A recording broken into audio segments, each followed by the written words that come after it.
সম্মানিত সভী, এ পর্যায়ে আমি অনুষ্ঠানের স্বাগত বক্তব্য প্রদান। বিসমিল্লাহির রহমানির রহিম। তখন পর্যন্ত কিন্তু নারীর নির্যাতনের এই হারটা কমবে না। কাজেই যেখানে আমরা নারী নির্যাতন দেখব, আমরা নারী পুলিশ কমিশনার জনাব মোহাম্মদ মঞ্জুর মোর্শেদ আলম স্যার বিশেষ অতিথি হিসেবে স্মরণ করছি, যেহেতু বিজয়ের মাস, লাখো শহীদের রক্তের বিনিময়ে আমাদের এই বাংলাদেশ, যাদের আত্মত্যাগে নারী ও কন্যা শিশুদের প্রতি সহিংসতা প্রতিরোধে 16 দিন ব্যাপী একটি পক্ষকাল ব্যাপী রয়েছে, তারা তাদের অর্জনের ক্ষেত্রে কিন্তু নারীর ভূমিকা রয়েছে। যারা আজকে সফল পুরুষ, বাল্য বিবাহের মতো এই ভয়াবহ যে সামাজিক ব্যাধি, এটি কিন্তু একটি নারীর স্বপ্নকে শুরুতেই বাধ্য। সেটি হচ্ছে নারী ও কন্যা শিশুর প্রতি সহিংসতা বন্ধে আমরা ঐক্যবদ্ধ হই এবং ডিজিটাল নিরাপত্তা আমাদের বাংলাদেশেই না, সারা পৃথিবীতেই কিন্তু এই সাইবার বুলিং এর শিকার হচ্ছে আমাদের নারীরা, আমাদের কন্যারা। আমরা আর এই সাইবার বুলিং এর শিকার হব না। আর বেগম রোকেয়াকে স্মরণ করে আমাদের মহিলা ও শিশু বিষয়ক মন্ত্রণালয় এরপরে রয়েছে সমাজ উন্নয়নে অসামান্য অবদান রেখেছেন যে নারী, শিক্ষা ও চাকুরির ক্ষেত্রে সাফল্য অর্জনকারী হাজবেন্ড এবং ওনার ভাই, তারাও কিন্তু পুরুষ, তাদের সহযোগিতাও কিন্তু তিনি আজকে এই নারীদের জন্য এত কিছু করতে পেরেছেন।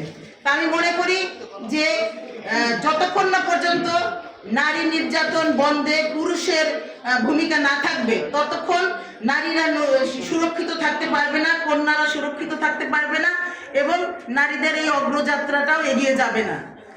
যে দেশ দুর্নীতিগ্রস্ত হয় তার কি হয়, ব্যাকবোন, মেরুদণ্ড ভেঙে পড়ে। এই মেরুদণ্ড ভেঙে পড়লে এই দেশটা কি অকার্যকর হতে চলে এবং এই দেশের যারা নাগরিক থাকে, সাধারণ নাগরিক, তারা মনোবুদ্ধ জীবনযাপন করে।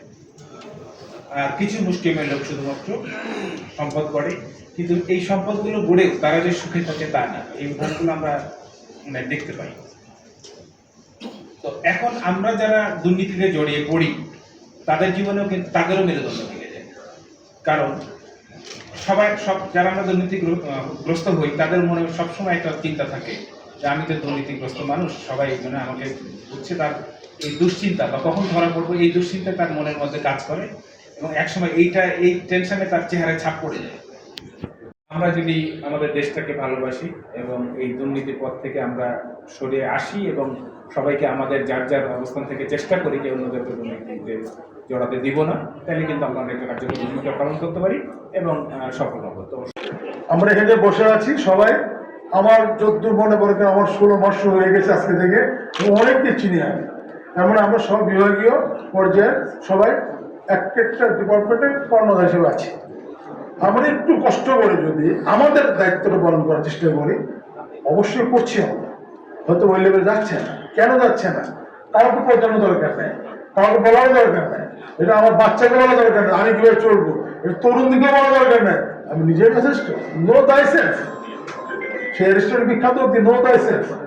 আমরা যদি এটাকে মনে করি, তাহলে এই যে তরুণদের সচেতনতা ভিত্তিতে আগামী শুদ্ধ বাংলাদেশ, এটা সেকেন্ড ধাপ হবে। প্রাইমারি ধাপ হবে আমরা যারা এই জায়গায় বসে আছি, আমরা যারা ইউনিট প্রধান হিসেবে আছি বা যে জায়গায় আছি না কেন, ওই কাজটুকু সুন্দর করে করা, আর কিছু দরকার পড়ে না। দুর্নীতির যত সংজ্ঞায় বলি, একটাই যথেষ্ট, নীতির অভাব। নীতি বলতে সব ক্ষেত্রে অভাব। আমি যদি একজন লোক কথা বলতে চাই, অফিসে আমার কেউ এলো, আমি তাকে খারাপ ব্যবহার করলাম, এটাও দুর্নীতি। তো বুদ্ধিভিত্তিক দুর্নীতি শুরু করে আর্থিক দুর্নীতি এবং রাজনীতির দুর্নীতি এবং সর্বোপরি নির্বাচনকারী দুর্নীতি, সকল দুর্নীতি যা মুক্ত করতে চায়, একটাই রাস্তা, দেশপ্রেম।